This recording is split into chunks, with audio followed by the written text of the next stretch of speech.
Mesdames et messieurs de la presse, bonsoir.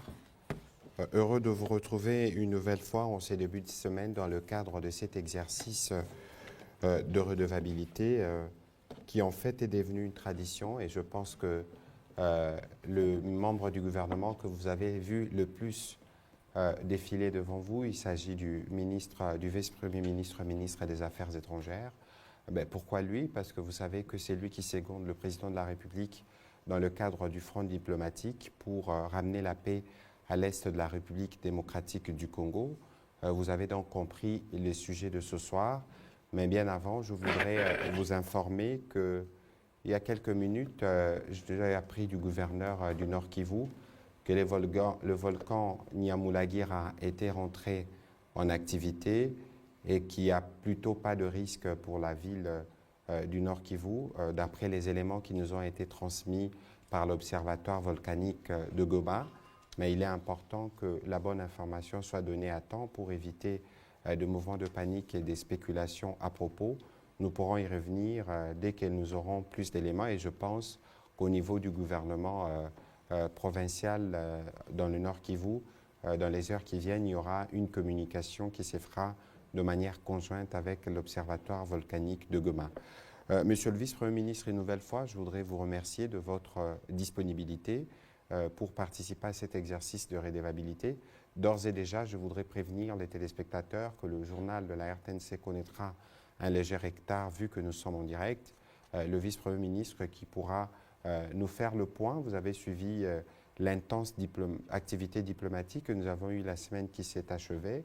Après les passages du président français Emmanuel Macron, nous avons reçu la visite du Conseil de sécurité des Nations Unies, l'organe des décisions de cette instance mondiale. La dernière fois, c'était en octobre 2018. Ils étaient à Kinshasa, ils ont rencontré le gouvernement, le président de la République, les chefs des chambres. Ils sont partis dans le Nord Kivu et ils sont revenus à Kinshasa pour repartir sur New York. Quelle est l'essence de cette visite? Quelle en est l'importance? Nous verrons cela avec le vice-premier ministre, ministre des Affaires étrangères. Il y a eu beaucoup de questions aussi ce week-end, monsieur le vice-premier ministre, autour d'un communiqué qui est sorti de la présidence angolaise annonçant l'envoi d'un contingent à l'est de la République démocratique du Congo. Nous pourrons tous être édifiés si vous pourrez nous donner les détails de cette nouvelle. Voilà plutôt pour les sujets de ce soir. Excellence, monsieur le vice-premier ministre, et merci beaucoup de votre disponibilité. Nous avons appris à retenir certaines de vos formules d'ailleurs, comme des lots clairs dans un verre clair.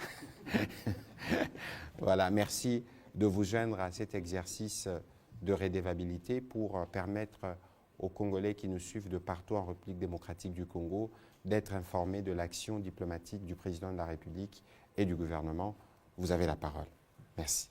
Bien, monsieur le ministre de la Communication et chers collègues membres du gouvernement, merci beaucoup de me donner cette opportunité de communiquer à travers le peuple congolais, avec le peuple congolais, à travers la RTNC et les honorables journalistes qui sont présents avec nous ici.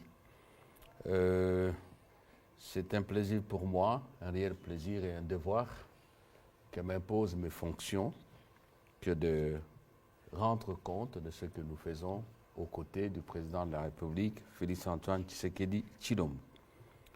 Comme vous l'avez dit, nous avons reçu du 9, si je ne m'abuse, au 11 de ce mois, la visite d'une délégation de 15 membres du Conseil de sécurité des Nations Unies. Nous avons été saisis par une note verbale, je crois le mois passé, au mois de février, que le Conseil désirait envoyer une mission en RDC. Nous avons naturellement donné notre OK, d'autant plus que, comme l'a dit le ministre de la Communication, c'est 5 ans après, en dépit de tout ce que nous connaissons, que le Conseil a décidé de venir au Congo. La délégation est arrivée. La première rencontre, si je ne m'abuse, c'était avec le gouvernement de la République.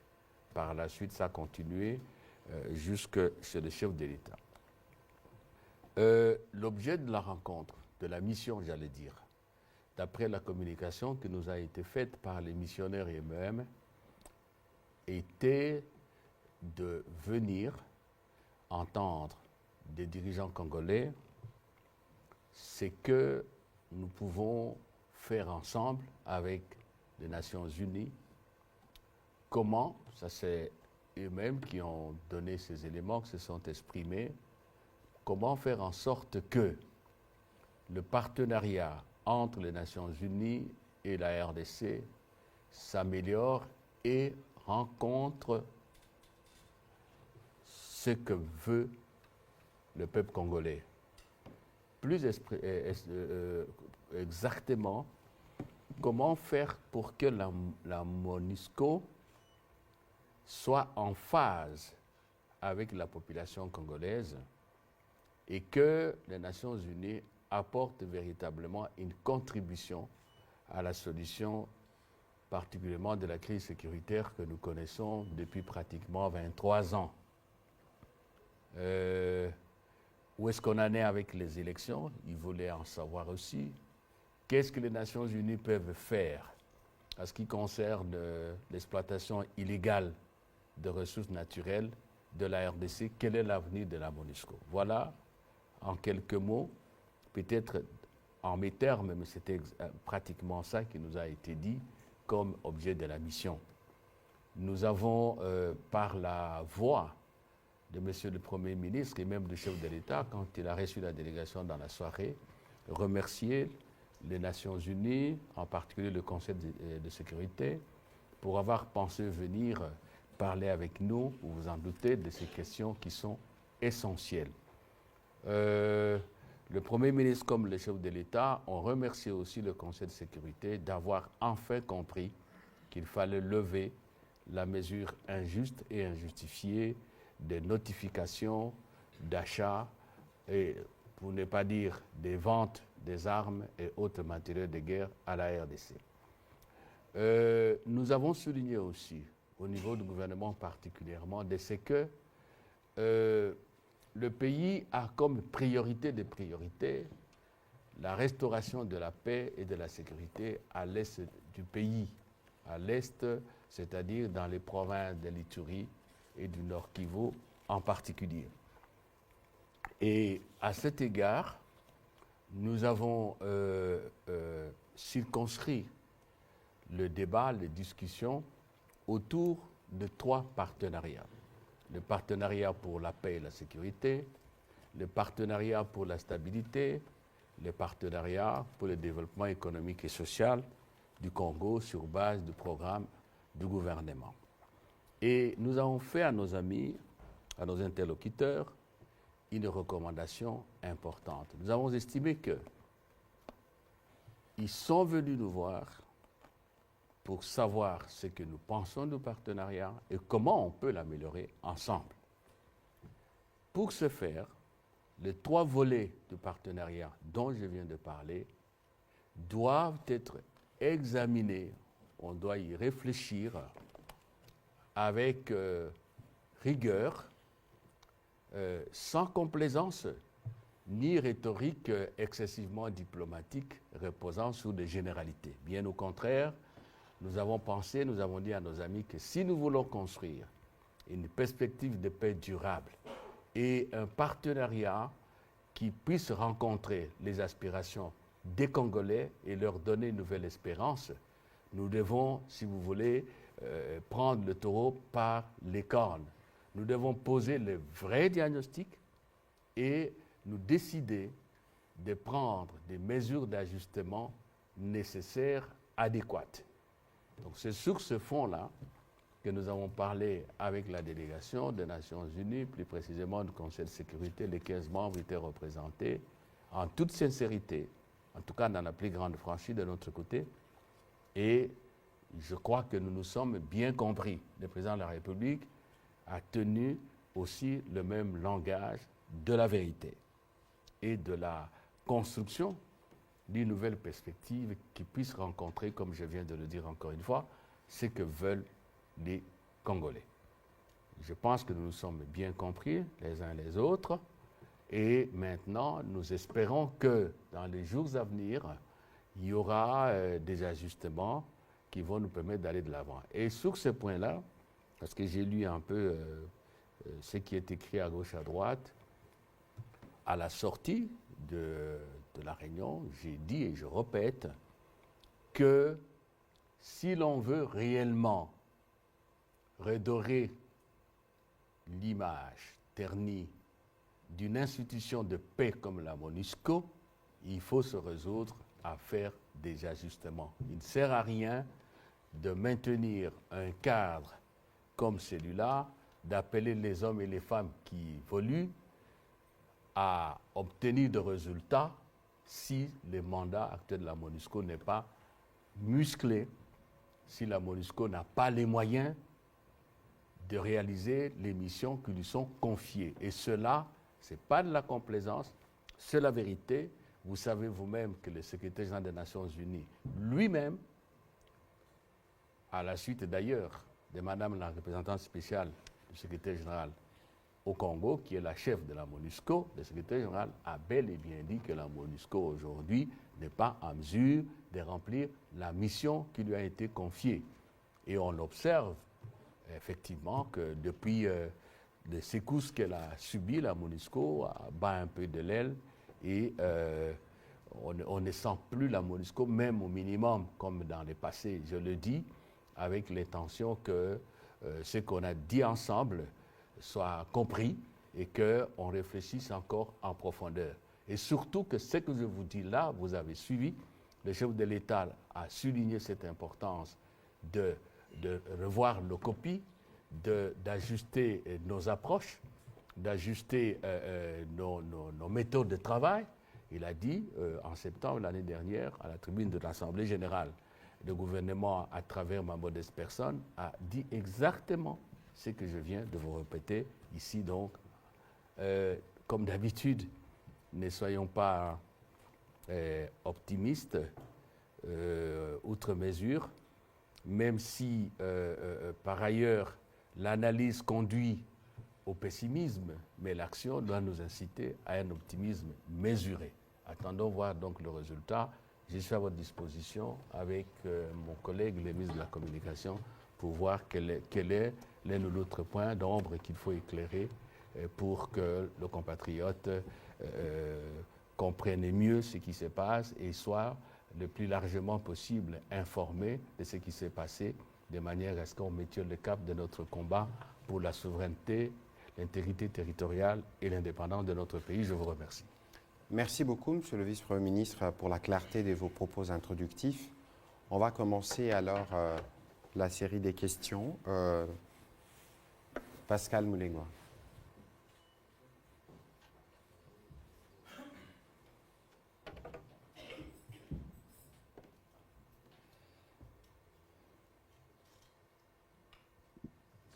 Merci.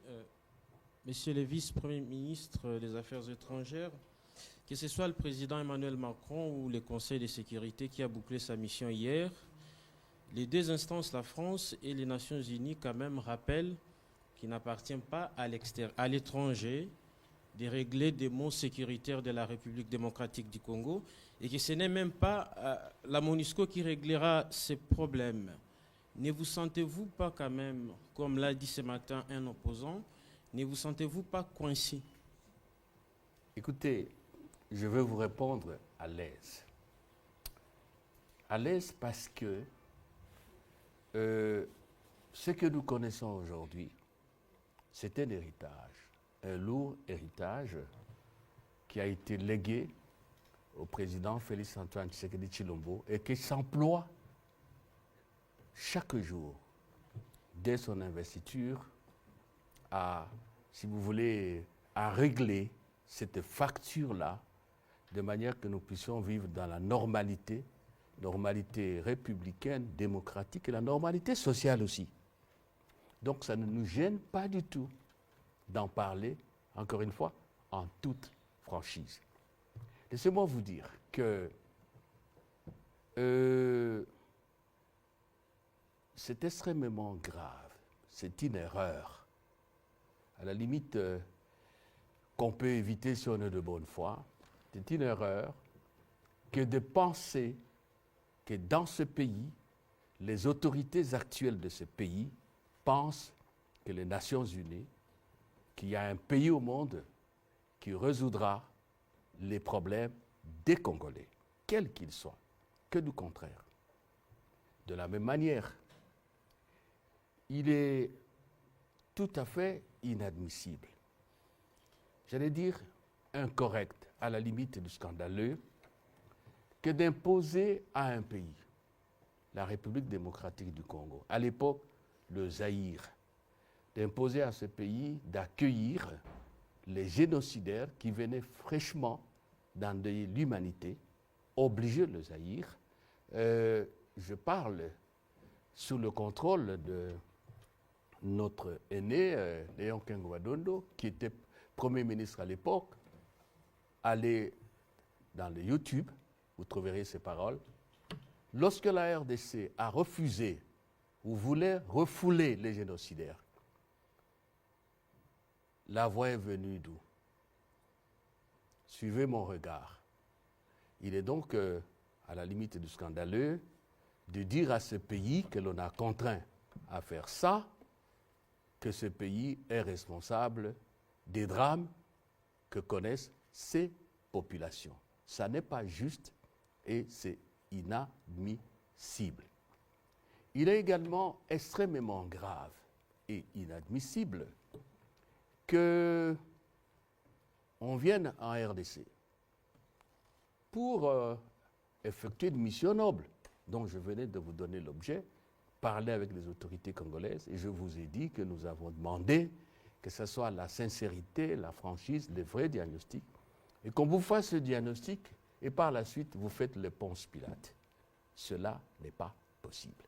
Si nous sommes avec les Nations Unies, c'est parce que nous sommes des hommes et des femmes, des Congolais corrects. En effet, les Nations Unies, vous pouvez lire la Charte des Nations Unies, chapitre 1er, article 1er.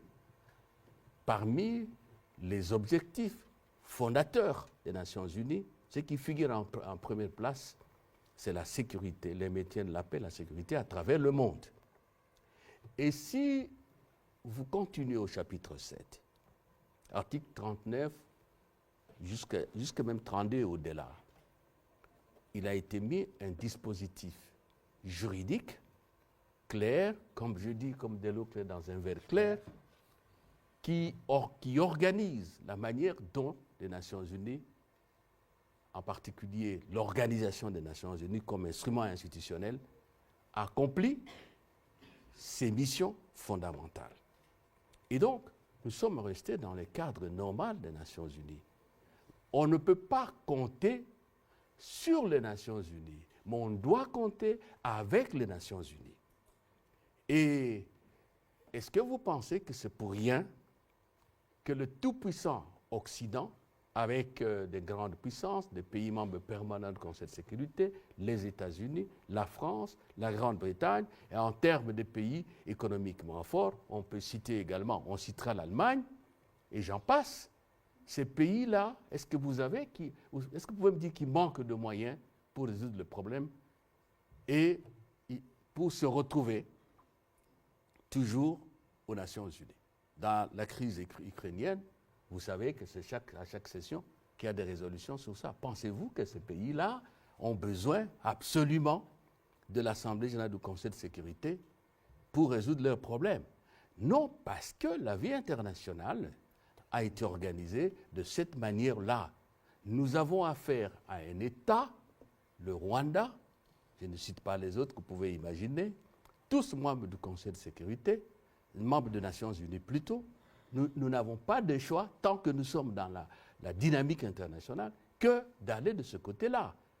Et enfin, c'est bien beau de nous dire ça, c'est encore mieux d'éviter de nous entraver en utilisant la place publique internationale, en utilisant, si vous voulez, ce forum de discussion, ce forum de traitement des questions internationales. Suivez un peu tout ce qui nous a été fait jusqu'à aujourd'hui. Voilà la réponse que je peux vous donner. Quoi qu'il arrive, Bendele Kouyate, Félix Antoine Tshisekedi est là, nous sommes tous là, nous nous battrons pour notre pays. Voilà, je veux faire un petit complément avant de prendre la question de Jérôme Sekane et puis ce sera Alex Kataï, pour dire qu'il y a le président Macron, lorsqu'il répondait justement à une question sur la responsabilité de la France ou de la communauté internationale, a dit qu'il était d'accord pour ouvrir une commission. Je pense que, monsieur le vice-premier ministre, il y a un besoin que la vérité soit dite et rétablie. Je pense que le gouvernement, on devra voir justement avec vous et comme le président Macron l'a dit lui-même, comment faire ce travail historique qui permette un peu de remettre à jour tout ce qui s'est passé en ce moment-là. Parce que c'est une fuite en avant que de penser que lorsque on regarde la communauté internationale par rapport à son rôle de l'époque, pour qu'elle tire les conséquences de la situation d'aujourd'hui, qu'elle veuille jeter la balle sur le camp du gouvernement. Le vice-premier ministre vous a dit, nous faisons notre part, ceci fait part de l'héritage dont le président de la République a hérité à l'arrivée au pouvoir en République démocratique du Congo. Cela n'exonère en rien la responsabilité de la communauté internationale dès lors que l'origine de la crise en République démocratique du Congo, c'est l'arrivée des réfugiés rwandais. C'est l'histoire. Et même le prétexte fallacieux utilisé aujourd'hui sans gêne d'ailleurs par le président Kagame, c'est de dire je vais aller à la chasse des FDLR. Ils sont arrivés à quel moment et dans quelles circonstances? C'est clair. Et donc, aujourd'hui, les Congolais doivent être sûrs que jamais auparavant, la question de la sécurité n'avait été autant prise en charge.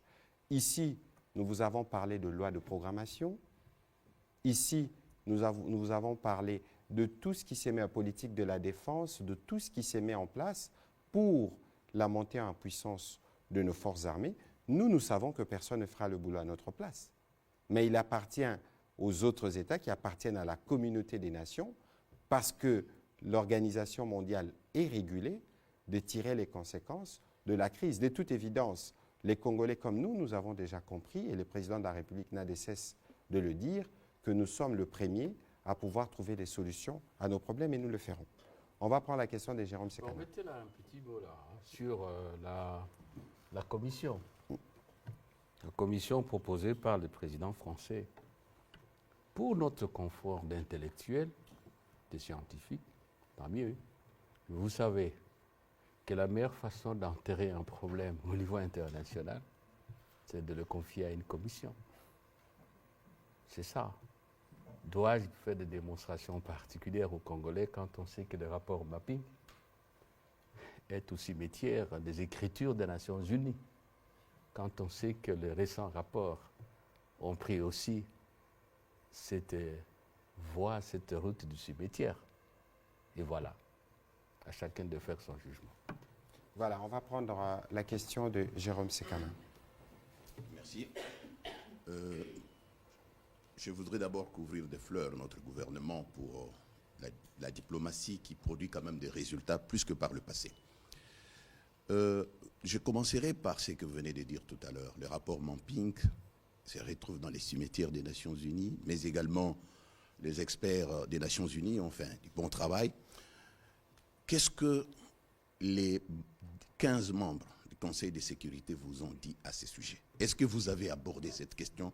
Parce qu'il n'est pas normal que des rapports menés, des investigations menées par les experts des Nations Unies soient classés dans les tiroirs alors qu'il y a des faits graves là-dedans. Je voudrais également que vous puissiez nous dire, monsieur le VPM, qu'est-ce que nous attendons concrètement des Nations Unies? Quel type de sanctions? Des sanctions visant Kagame, le gouvernement rwandais, le frapper au portefeuille? Quoi exactement? Parce que nous devons connaître nous-mêmes ce que nous attendons des Nations Unies. Et puis, nous-mêmes, pourquoi nous ne commençons pas par rompre nos relations diplomatiques avec le Rwanda? Matin, midi, soir, nous parlons du Rwanda, et c'est une bonne chose parce que nous sommes attaqués, nous sommes agressés. Mais pourquoi, depuis que nous avions déclaré l'ambassadeur du Rwanda persona non grata ici, nous continuons à maintenir notre ambassade ouverte à Kigali. Ne serait-ce pas pour nous d'abord, ne serait-il pas mieux pour nous de donner l'exemple, de montrer à l'opinion internationale que nous sommes fâchés contre le Rwanda, quand bien même que nous pourrons peut-être nous entendre plus tard parce que nous sommes des voisins éternels. Et en ce qui concerne son Excellence, je voudrais que vous puissiez éclairer un peu notre lanterne. En suivant le point de presse du président de la République avec le président français, il a émis le vœu de voir l'aide humanitaire soit distribuée, que cette aide humanitaire soit distribuée aux bénéficiaires dans leur milieu d'origine. Il y a déjà 35 tonnes qui sont arrivées et le pont aérien est déjà engagé.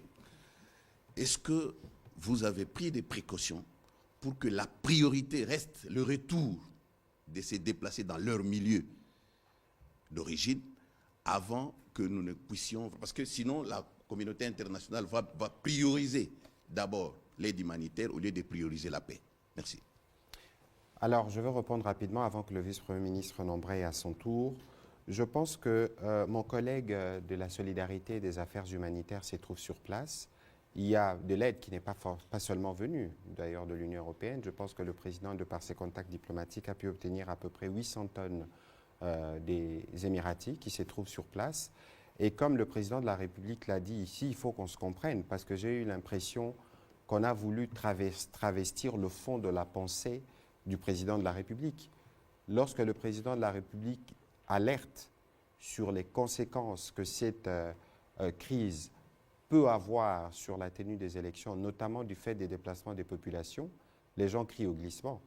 Mais lorsque le président de la République dit au président Macron que nous voulons que prioritairement l'aide, l'assistance puisse être orientée vers le retour, c'est vous dire que pour nous, nous tenons à l'organisation des élections et que le premier préalable pour nous, ce serait le retour de la paix qui consacrerait le retour de ses compatriotes dans leurs milieux respectifs, dans des conditions plus confortables pour remplir leurs devoirs civiques.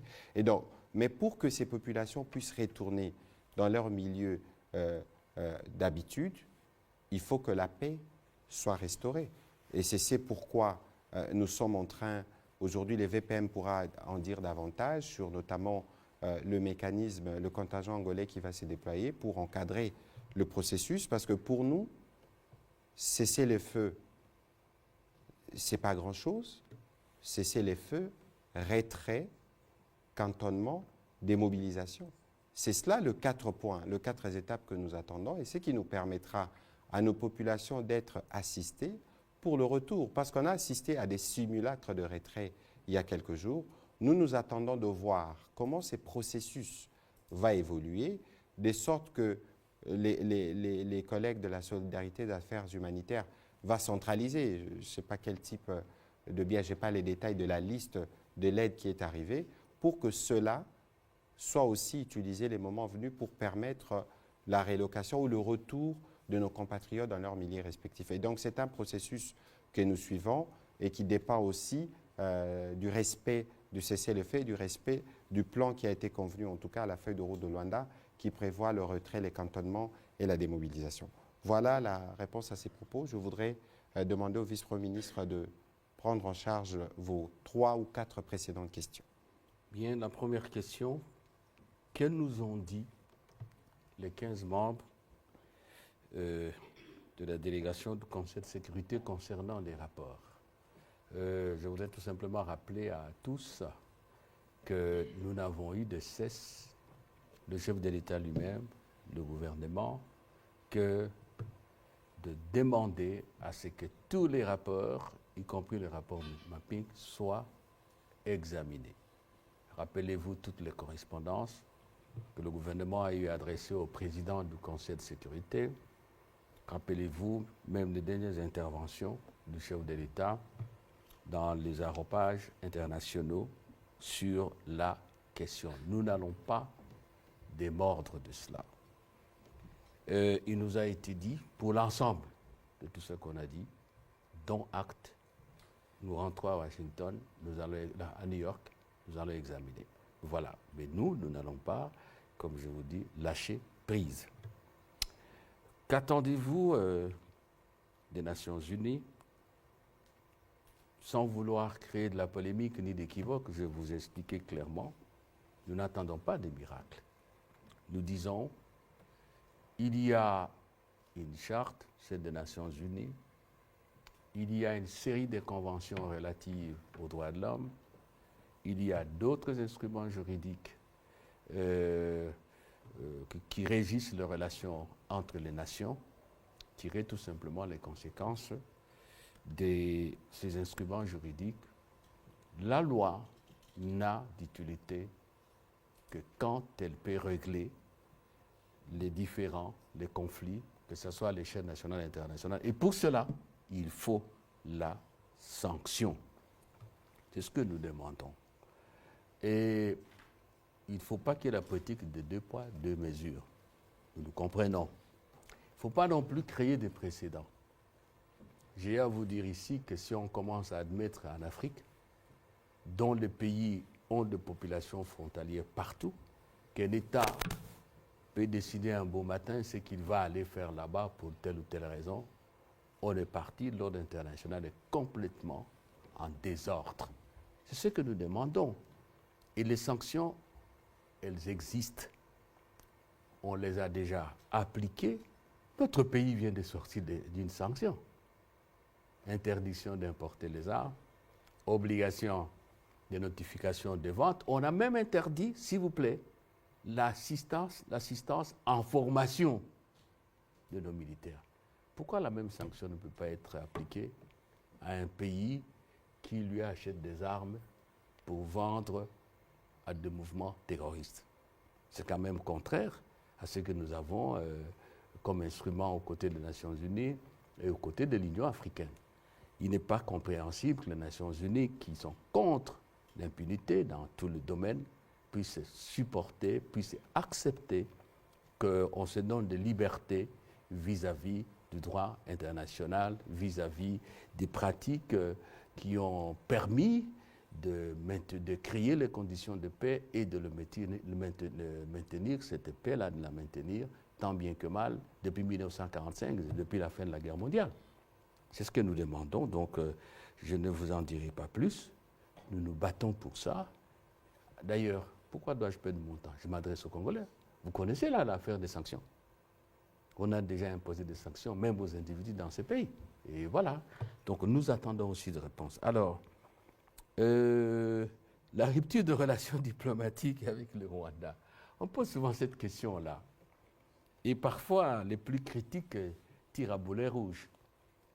Chacun a le droit de penser ce qu'il pense. Et c'est légitime que le Congolais en parle. Mais moi, je ne veux pas,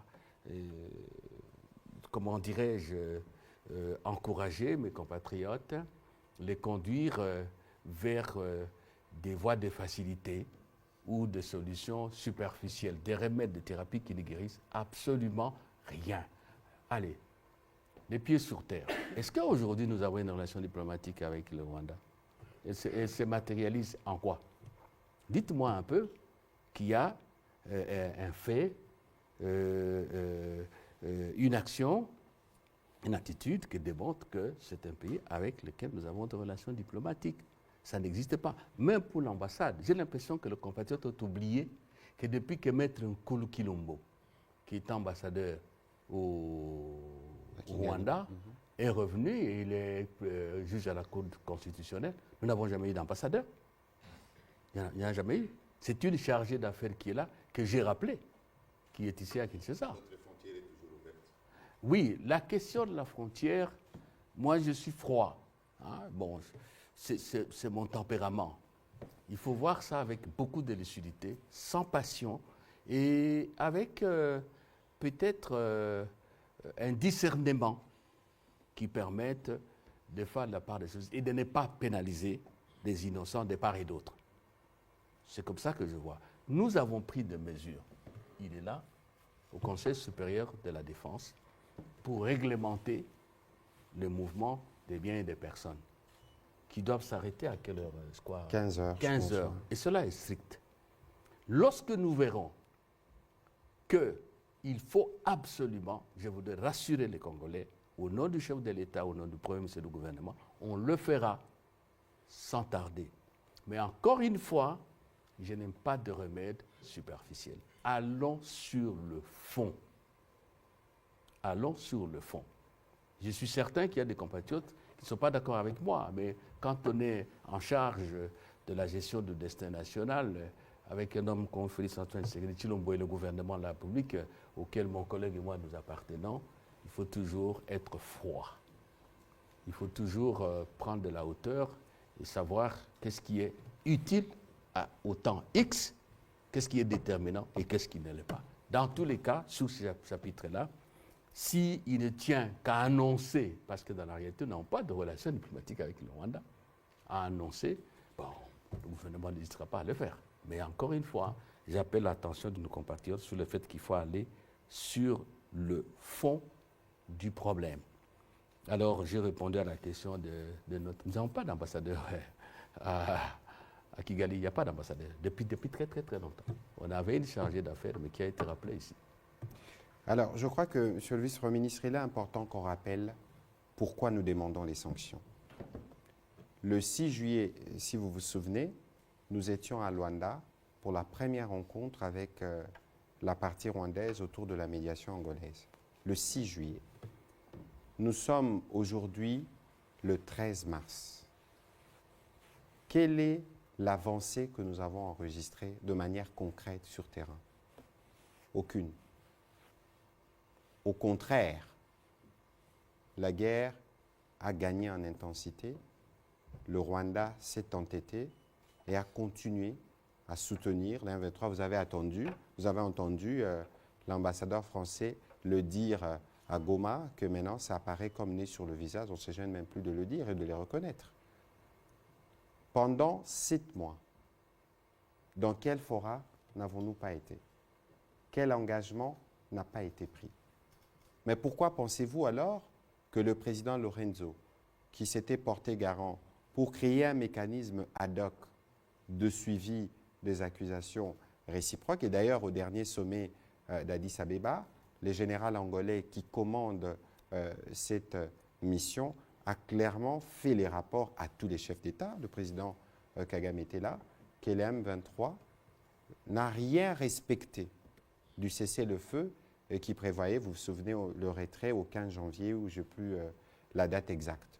Et donc, pourquoi on va continuer à rester sur ces processus-là seulement, sans monter d'un cran, alors qu'aucun des engagements n'est respecté? Et donc, aujourd'hui, s'il y a des gens qui pensent que, bon, on ne peut pas sanctionner tel ou tel, le problème n'est pas celui-là, principalement. Le problème principal, c'est de mettre fin à la situation catastrophique qu'il y a à l'est de la RDC. Les ambassadeurs, membres du Conseil de sécurité, l'ont vécu de leurs propres yeux. L'autre question non moins importante et sur laquelle nous travaillons avec le vice-premier ministre, c'est la question de la justice. Pourquoi il y a des cycles de violence à répétition à l'est de la RDC? Parce qu'il y a justement l'impunité. C'est les mêmes qui sont recyclés, qui sont hébergés dans des pays voisins, on les garde, et lorsqu'on pense que c'est le moment de freiner l'élan pris par la République démocratique du Congo, on agit des épouvantails. Les noms sont connus, nous avons fait un travail de documentation dans le livre blanc. La prochaine étape, c'est la justice.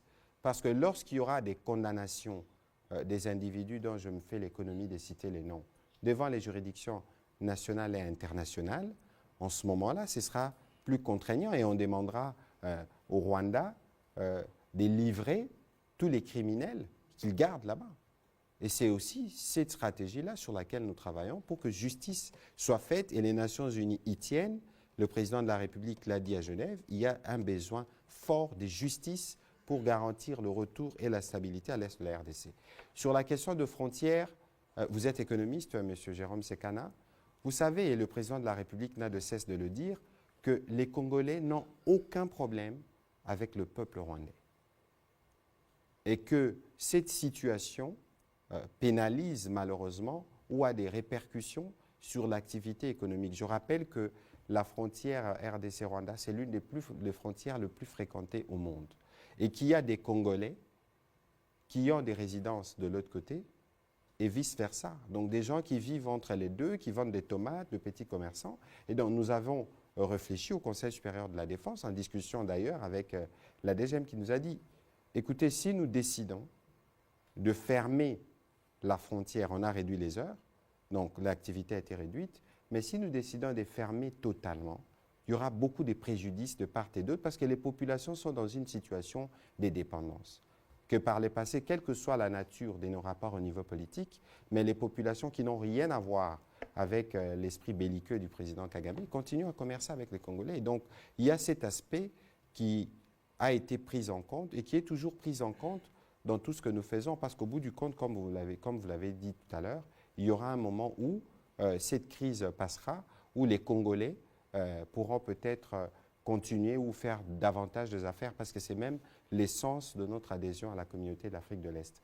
Ce qui compte un peu plus, s'agissant de frontières, c'est le renforcement de mécanismes de contrôle des frontières, la surveillance des frontières. Et je crois que là, les mesures ont été prises au niveau de la DGM, au niveau aussi du gouvernement provincial.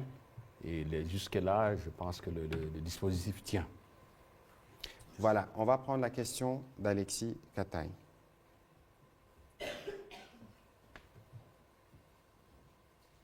Bonsoir, Monsieur le Ministre.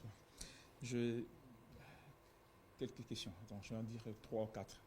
Donc, 3 au ministre Lutundula et une au ministre Mouyaya. Très rapidement. Bien sûr. Alors, au ministre Patrick Mouyaya, c'est par rapport au massacre des Béni. Il y a eu 2 massacres qui se sont passés dans 2 endroits différents, en l'espace de 72 heures, je pense bien, à Mukodi et à Kirindera. Et les députés provinciaux, certains députés provinciaux du Nord Kivu, accusent un peu le gouvernement d'être lent à réagir par rapport à la situation dans Béni. On ne peut pas ne pas avoir la réaction du gouvernement alors que vous êtes porte-parole du gouvernement.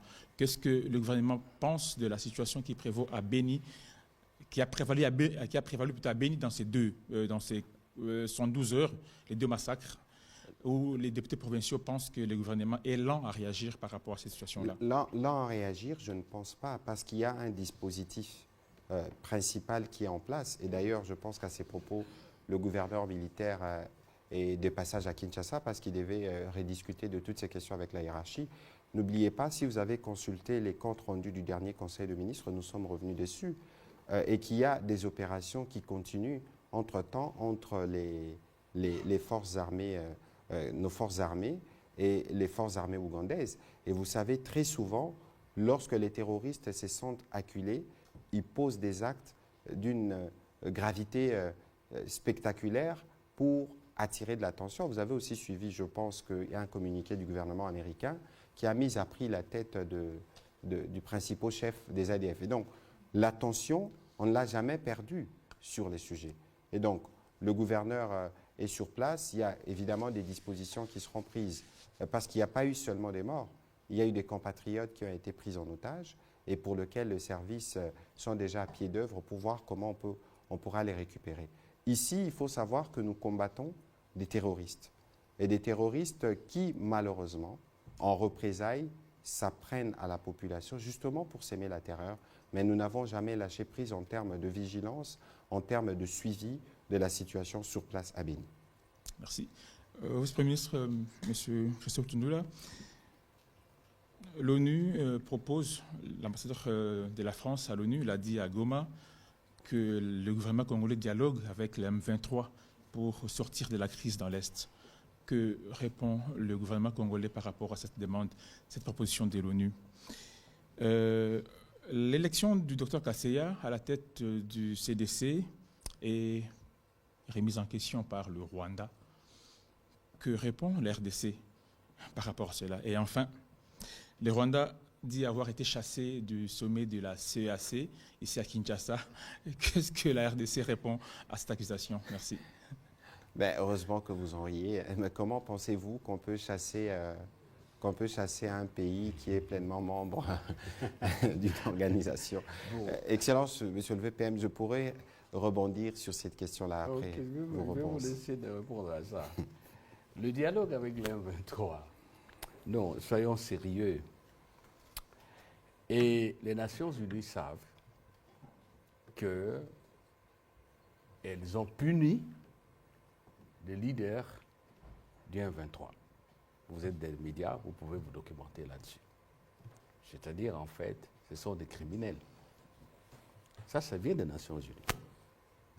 Deuxièmement, ici, je vous ai dit que conformément à la convention de l'Organisation de l'Unité africaine, je crois de 79, j'ai oublié un peu la date, revisée par l'Union africaine, convention relative à la lutte et la prévention du terrorisme, l'M23 répond au profil prévu par cette convention et l'M23 est une organisation terroriste. Et ce n'est pas tout.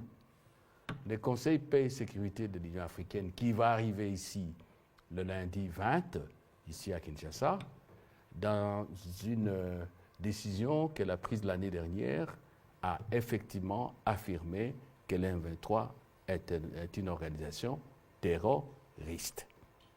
Est-ce que vous croyez que ce serait vraiment logique, même pas la RDC, même un autre pays évidemment, sauf le Rwanda qui soutient, que nous pouvons parler, discuter avec des gens qui sont déjà indexés, qualifiés de criminels, terroristes, et par les Nations Unies et par l'Union africaine. Ça, c'est de un. De deux, dans le cadre du processus de Nairobi, nous sommes aujourd'hui, en termes de consultation politique, que les autres appellent aussi dialogue, peu importe, l'important c'est que le chef de l'État s'est mis à la disposition de groupes armés depuis le mois d'avril de l'année dernière pour parler avec eux. Nous sommes aujourd'hui au 4e round de Nairobi qui va se tenir, sinon dans quelques jours, à tous les mois, dans un délai très très très court. Le M23 avait une délégation à Nairobi, vous le savez, je ne fais que vous rappeler, lorsque nous avons commencé les discussions. La délégation est là, et le jour suivant, ils commencent à tuer les compatriotes. Ils attaquent les forces armées de la RDC. On ne pouvait pas continuer avec le M23. La même chose, Codeco, je crois. Nyatura, ils sont à peu près 6 ou 7 groupes armés qui ne veulent pas s'inscrire dans le processus de Nairobi. 2, 3. Nous avons un programme qu'on appelle Programme désarmement, démobilisation, relèvement communautaire, stabilisation, PDDRCS, qui a été présenté à la communauté nationale et internationale l'année dernière. Et des partenaires extérieurs sont engagés d'ailleurs à financer ça. Notre pays a mis du paquet. On a organisé, maintenant on réajuste un peu au niveau des structures provinciales, dont la mission essentielle est d'obtenir que tous les groupes armés nationaux, cela s'entend, qui veulent revenir à la nation congolaise, qui veulent reprendre la vie normale, qui veulent s'intégrer à la dynamique démocratique et à la dynamique des changements imprimés par les chefs de l'État et tous ceux qui travaillent avec lui, tous les Congolais aussi qui sont avec lui, tous ces compatriotes-là viennent dans ce cadre pas qu'on les ramasse, on parle avec vous, on discute avec vous, vous posez vos problèmes, je dis bien vous posez vos problèmes et on trouve ensemble des solutions et dans le cadre de ce programme, on vous réintègre dans la vie nationale. Donc il y a, j'allais dire, une panoplie d'instruments. Il y a un espace de dialogue au sens générique du terme. Hein? Dialogue pour dire se parler. Cet espace est ouvert. Vous ne voulez pas venir, vous prenez les armes pour détruire votre pays.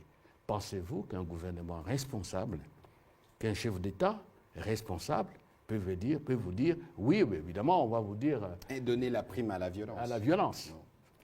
Voilà. C'est pour cela que nous n'avons cessé de dire au Congo, quand je dis nous, entendu le président, le gouvernement, qui ont en charge la gestion du pays au quotidien, nous disons, il faut déposer les armes.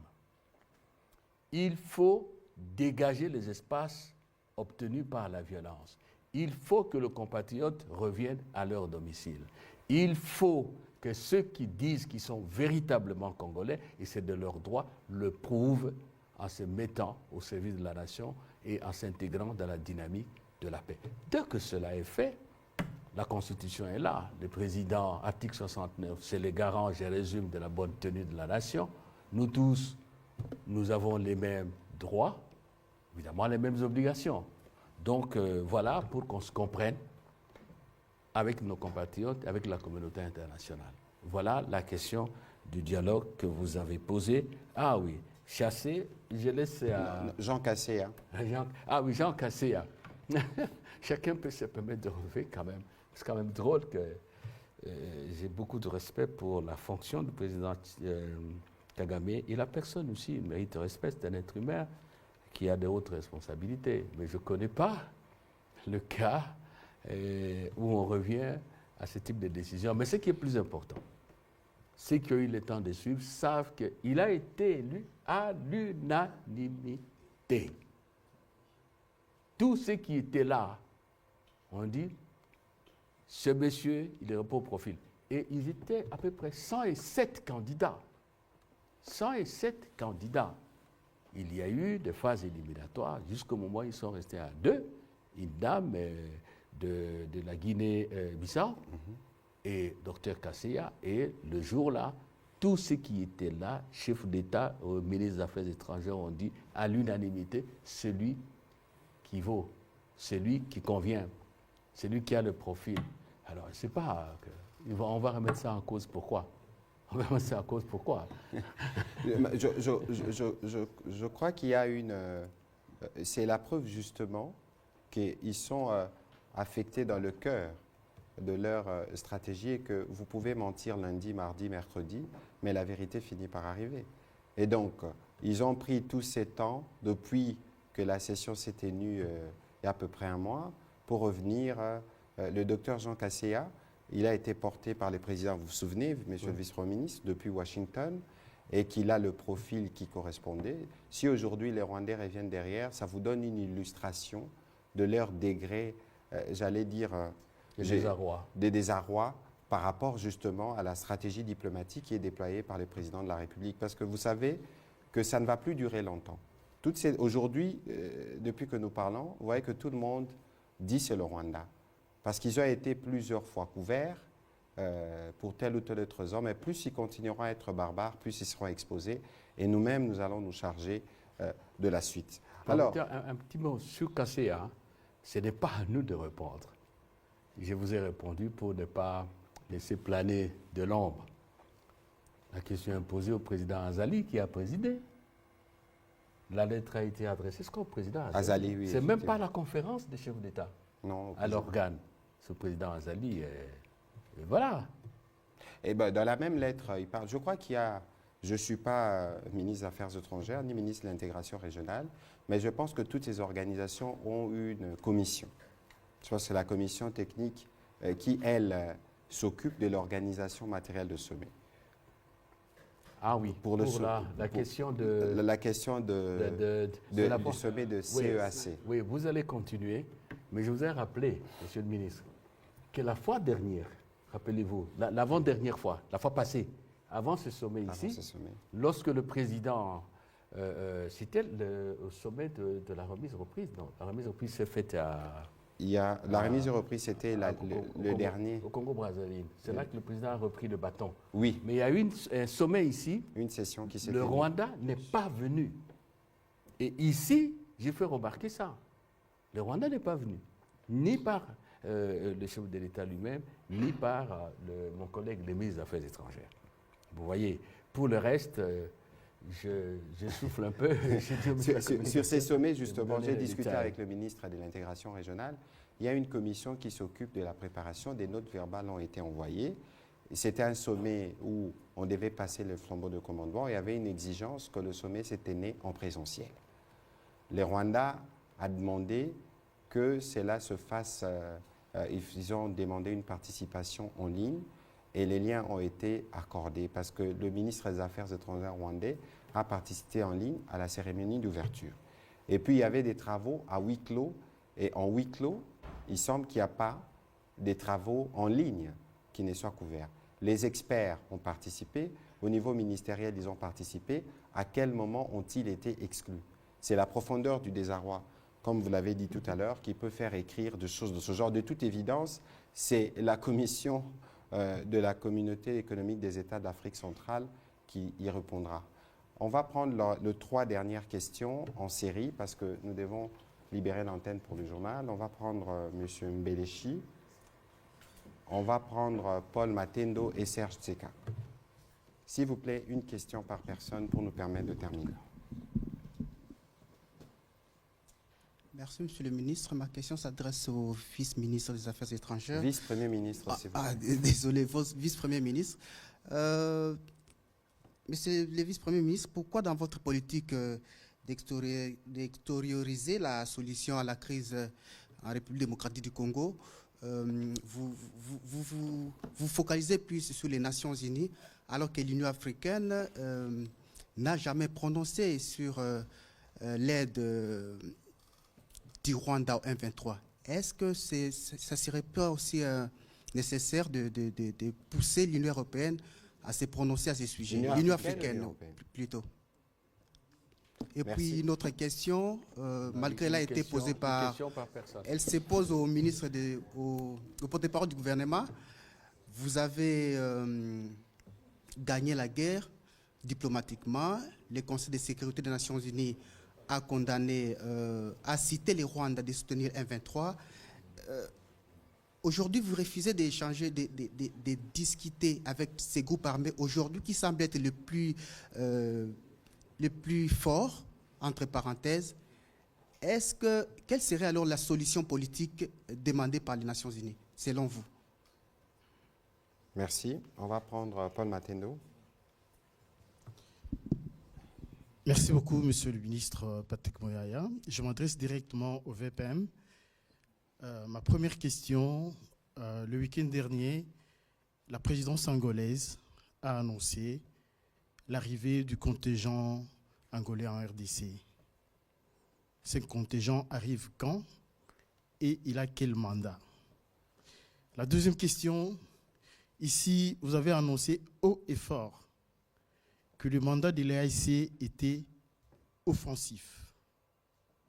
Après une petite enquête, ici à Kinshasa et sur le terrain, on me dit que la force de l'AIC n'a jamais été opérationnelle sur le terrain. Est-ce qu'il y a un calendrier pour que la force de l'AIC commence les opérations offensives sur le terrain? Merci.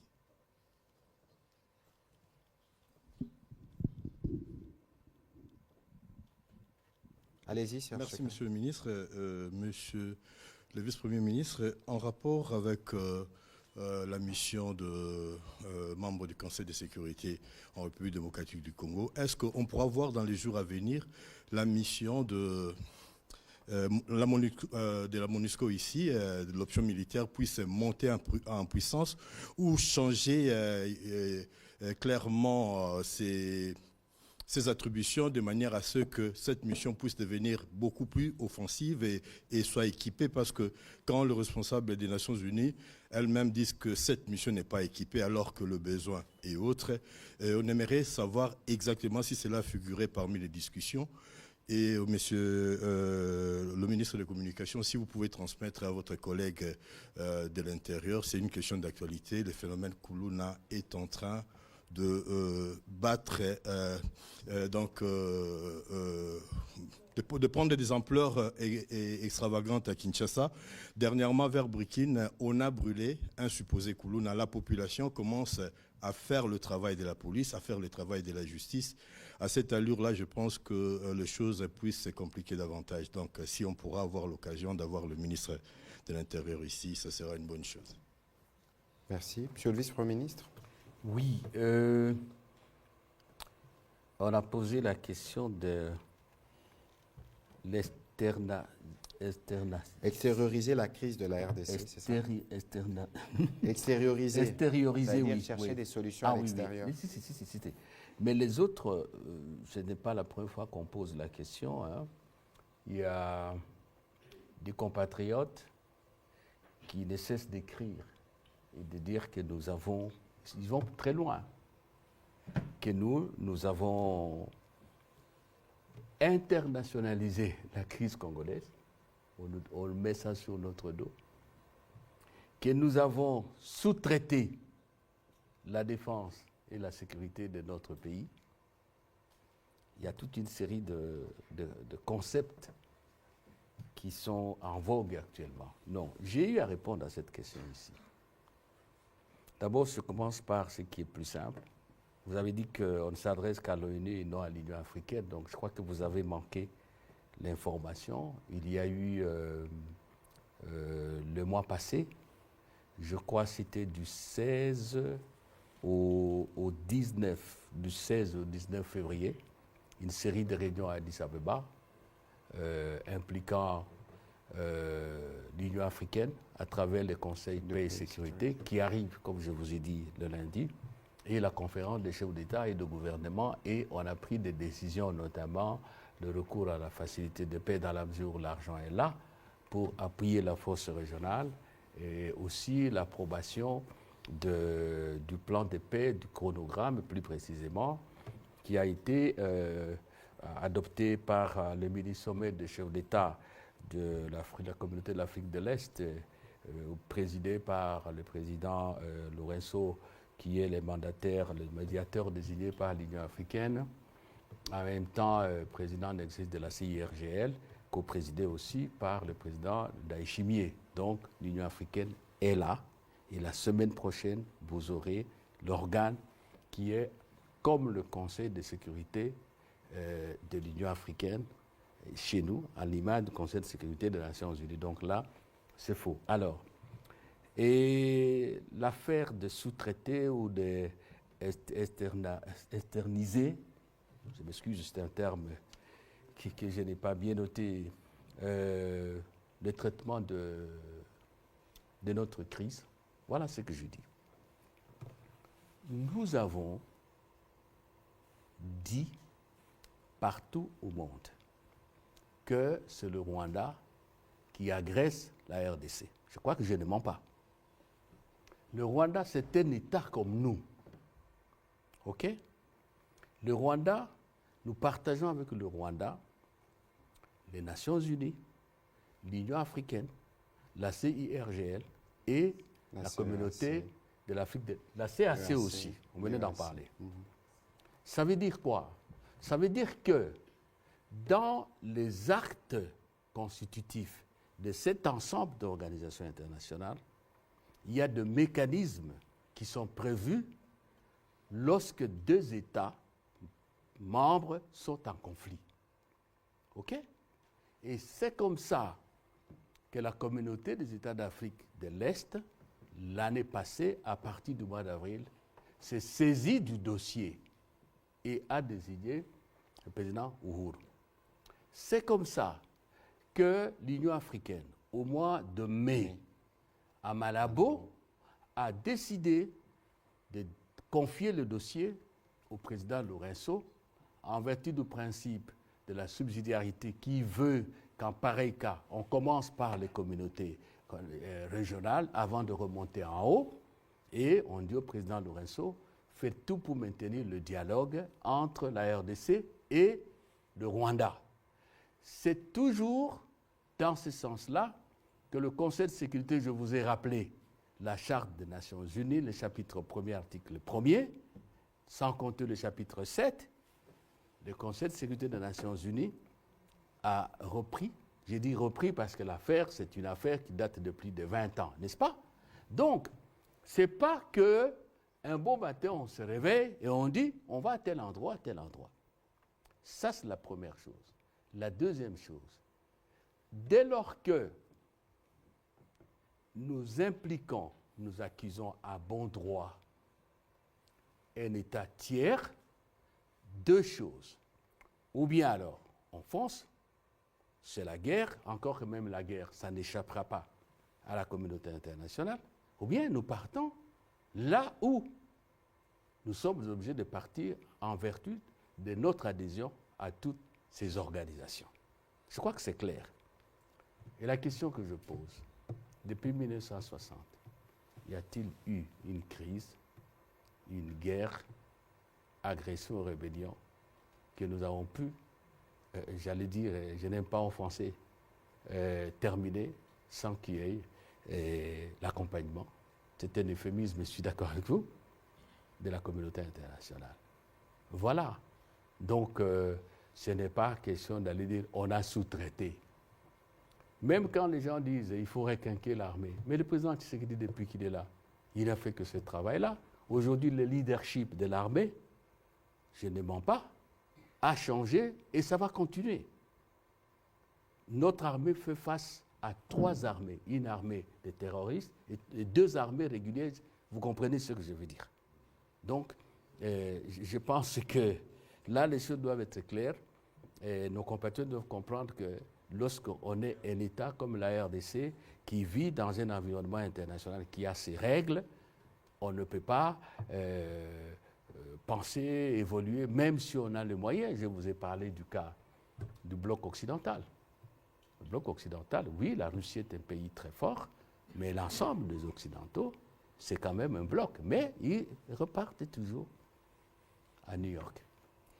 Juste Alors, un petit complément sur ce je vous en sujet. prie. Nous parlons de front diplomatique. Qu'entendons-nous justement par front diplomatique?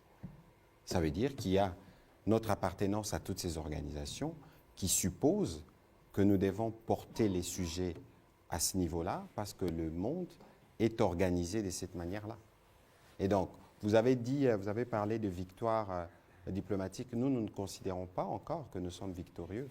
Nous serons victorieux le jour où la feuille de route sera totalement appliquée, le jour où nos populations, surtout, pourront regagner leurs habitations. C'est en ce moment-là qu'on pourra se dire que nous avons évolué, parce que l'objectif du président, ce n'est pas seulement celui-là ou du gouvernement, c'est d'être en mesure d'assurer la sécurité totale de nos frontières et d'être sûr que notre armée est remontée en puissance. Là, nous aurons de motifs réels de satisfaction parce que nous avons beaucoup de chantiers sur lesquels nous travaillons, mais nous sommes sur la bonne direction et nous allons y arriver. Et je dois rappeler, Monsieur le Vice-Premier ministre, peut-être qu'on l'oublie souvent, que toutes les armées qui viennent, ils viennent dans un contexte précis, avec un mandat précis.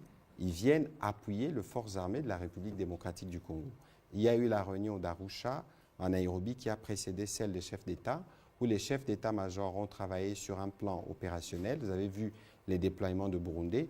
Je n'ai pas de détails de ces plans, mais les militaires, eux aussi, sont à l'ouvrage pour voir dans quelle mesure, comment ils se déploient pour régler le problème. On n'en serait peut-être pas arrivé à cela si le président Kagame, des natures belliqueux, n'avait pas recréé le M23, parce que le principe, justement, lorsqu'on a adhéré à la communauté de l'Afrique de l'Est, le problème de la sécurité à l'est de la RDC est un problème qui concerne tous les États, parce que c'est la partie du pays qui est le plus rattachée à cette partie-là. Et donc, on ne peut pas penser économie, prospérer dans les affaires, sans régler un problème de sécurité.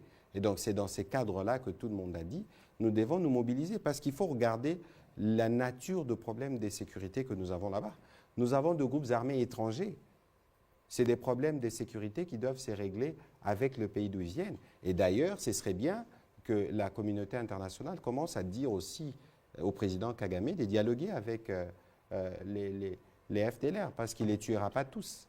Ce sont des Rwandais qui méritent de vivre au Rwanda aussi. Et donc ça, c'est une autre paire de manches. Mais il faut savoir ici que la stratégie que nous portons est liée à notre contexte, à nos difficultés du moment, c'est passager. Et je suis sûr que c'est la stratégie, la bonne, qui nous permettra de restaurer la paix et la sécurité dans cette partie du pays. Et par rapport à ça, vous avez donné un élément là, hein, le terrorisme. Nous avons le mouvement terroriste. Je crois qu'il y a 2 jours. Oui, les ADF, il y a la encore. question de... Donc, lorsque vous parlez d'externaliser, il faut tenir compte de tout ça. Et après tout, pourquoi il existe dans ce monde de l'OTAN?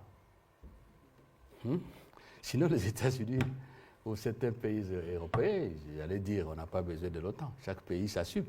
Ils ont un système de défense collective. Voilà.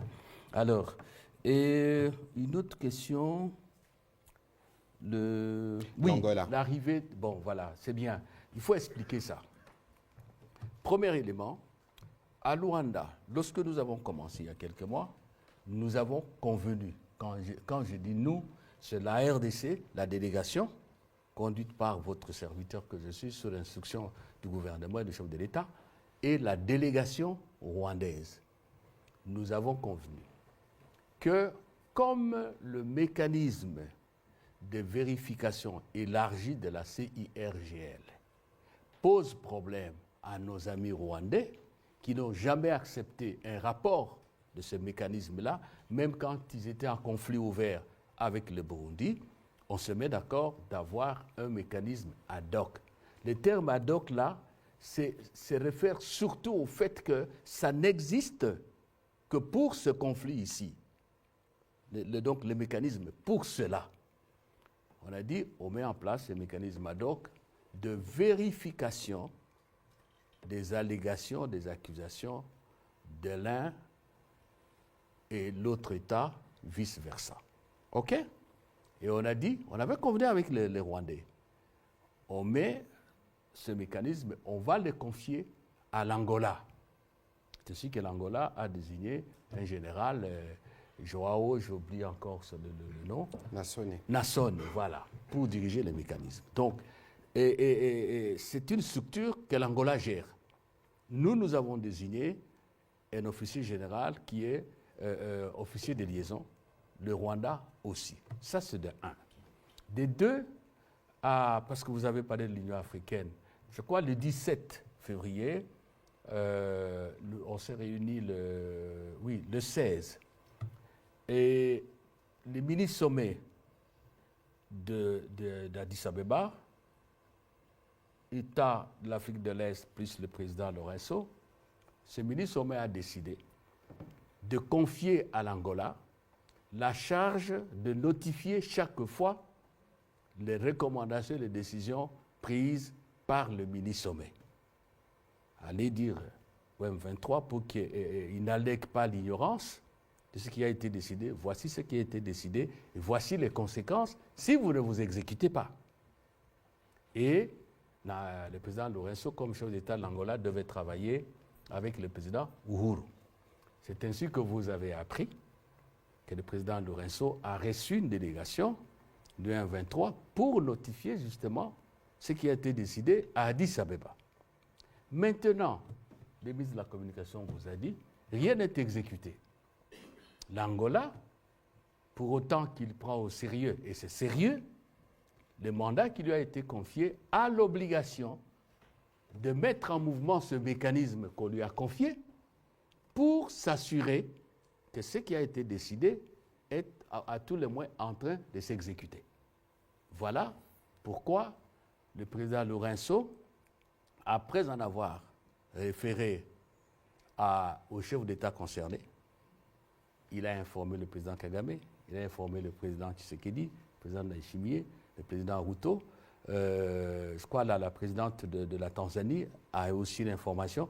Tout le monde a été informé et l'Angola a dit, en vertu du mandat qui m'a été confié, voici ce que je fais, j'amène, je crois que ça doit être au niveau d'un bataillon, hein. Bon, je ne suis pas fort en matière militaire, avec tout l'équipement qu'il faut, pas pour aller attaquer, je ne vous mentirai pas en vous racontant des histoires, mais pour faire en sorte que ce qui a été décidé, notifié, ou un 23, soit exécuté, notamment en vérifiant comment les choses se passent. Et je crois que l'Angola veillera à ce que le cantonnement se fasse et que ce cantonnement soit un cantonnement sécurisé.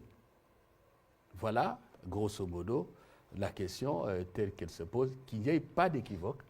L'Angola est dans son mandat. L'Angola a informé les chefs d'État concernés et donc il n'y a aucun problème de ce côté-là. Nous ne pouvons que souhaiter que cela aille bien et que ça ait quelque efficace. Alors, le mandat, je suis formel, je persiste ici et je demande à tout le monde de voir le communiqué, je crois, du 22 avril 2022 à Nairobi. Premier élément, dialogue. Chaque chef d'État approche les groupes armés pour offrir la paix, ce que le président Kagame n'a jamais fait, nous on a fait.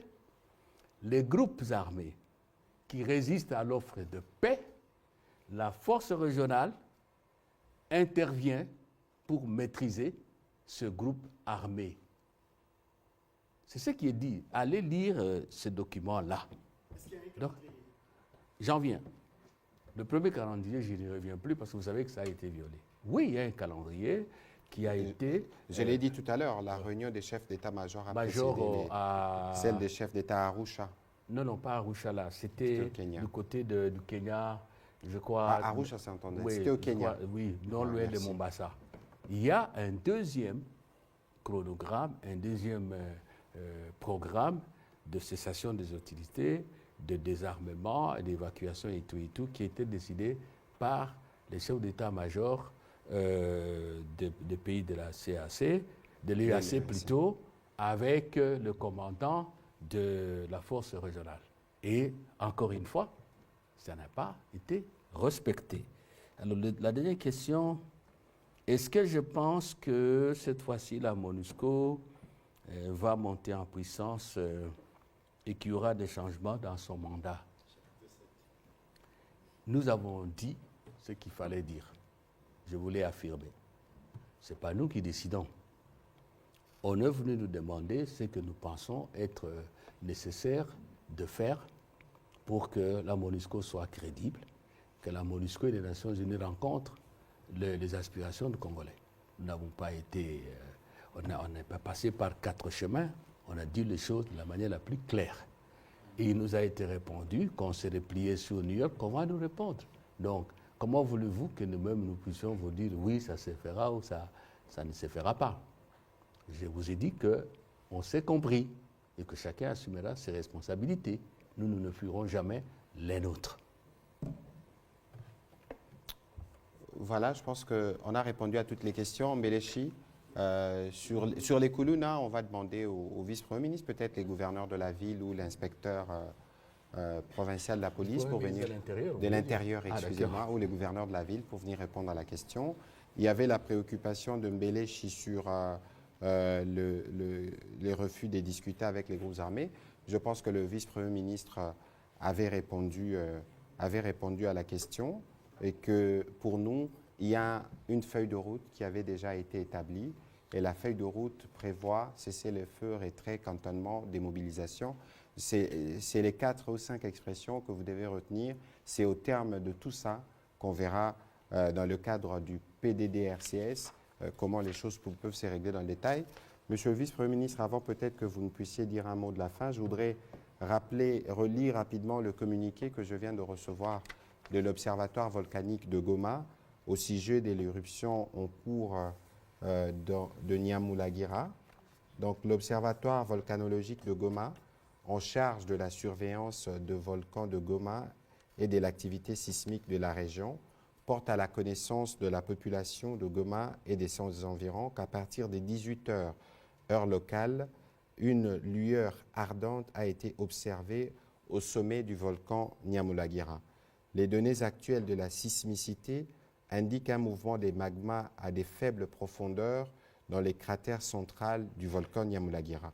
Dans nos bulletins précédents, nous avons annoncé la localisation des séismes hybrides cassures suivis d'une intrusion magmatique dans le champ du volcan en question, signalant que si l'activité actuelle au Nyamulagira conduit à une éruption sur le flanc, la lave s'orienterait dans le parc national de Virunga.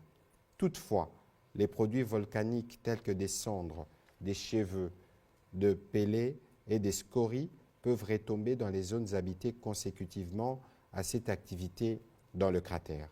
Nous recommandons à la population de Goma de garder son calme, de vaquer librement à ses occupations. L'usage concernant les lavages des légumes et la consommation d'eau des citernes doivent être suivis scrupuleusement. Nous recommandons aux aviateurs de tenir compte de la direction du vent en survolant la région des Virunga. L'OVG poursuit les observations sur terrain à partir de son réseau de surveillance et vous tiendra compte de l'évolution de la situation. Donc, pas de panique. Si là va arriver à sortir, ça s'orienterait plutôt vers le parc dans des zones non habitées et pas sur la ville de Goma. C'était nécessaire, Monsieur le Vice-Premier ministre, une conclusion pour cet exercice? Bien, bon, la conclusion, c'est que nous continuons le combat avec le président de la République, le gouvernement, les institutions de la République et avec vous, les Congolais. Je vous ai dit la fois dernière que les victoires que nous gagnons sur le plan diplomatique, la victoire que nous gagnerons prochainement sur le plan militaire, c'est la victoire de tous les Congolais. Ne vous laissez pas distraire. Ne vous laissez pas intoxiquer. Aujourd'hui, je pense que Dieu étant grand, étant le seul qui connaît l'avenir, je pense que la voie dans laquelle il nous a mis plutôt depuis un temps, c'est la voie de la maturation consolidée de notre peuple pour se prendre en charge. Le chef de l'État ne lâchera pas. J'ai eu à vous le dire ici. Nous sommes dans la bonne voie. Ça se pointe à l'horizon. Encore une fois, pas d'optimisme béat, pas de faiblesse, pas de naïveté. Le combat, tous les combats, toujours le combat, rien que le combat, Bendela et Kokwea. Merci. Merci beaucoup. Je n'ai pas retenu Bendela et Kokwea. On était là peut-être une prochaine fois. Merci, mesdames et messieurs, et bonne soirée chez vous.